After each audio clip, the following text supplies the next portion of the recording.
Brazil plans to sink a decommissioned aircraft carrier that has been towed around the Atlantic for months with a damaged hull, drawing criticism from environmentalists, who say it is packed with toxic materials. The Navy and Defense Ministry said in a statement Wednesday that the 6-decade-old warship, the São Paulo, would be scuttled, after trying in vain to find a port willing to welcome it. Given the situation and the growing risk of towing the ship, in light of the deteriorating buoyancy of the hull and the inevitability of a spontaneous, uncontrolled sinking, there is no option but to jettison it in a planned, controlled sinking, it said.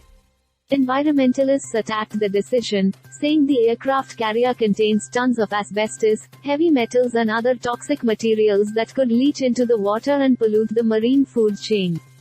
The director of the Basel Action Network, BAN, Jim Puckett, accused Brazil's navy of gross negligence.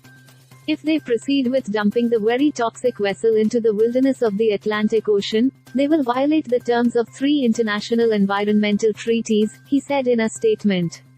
He urged President Luiz Inácio Lula da Silva, who took office last month bound to reverse surging environmental destruction under far-right ex-President Jair Bolsonaro, to immediately halt the dangerous plan. French environmental group Robin des Bois meanwhile called the ship a 30,000-ton toxic package. Built in the late 1950s in France, whose navy sailed it for 37 years as the Foch, the aircraft carrier earned a place in 20th-century naval history. It took part in France's first nuclear tests in the Pacific in the 1960s, and deployments in Africa, the Middle East and the former Yugoslavia from the 1970s to 1990s.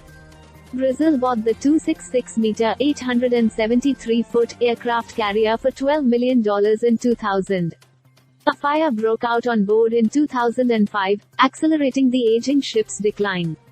Last year, Brazil authorized Turkish firm Sok Denizcilik to dismantle the São Paulo for scrap metal. But in August, just as a tugboat was about to tow it into the Mediterranean Sea, Turkish environmental authorities blocked the plan. Brazil then brought the aircraft carrier back, but did not allow it into port, citing the high risk to the environment. The Navy said it had towed the ship to a location 350 kilometers, 215 miles, off the Brazilian coast, with 5,000-meter deep water, calling it the safest area for the operation. It did not say when it planned to scuttle it. This story has been published from a wire agency feed without modifications to the text.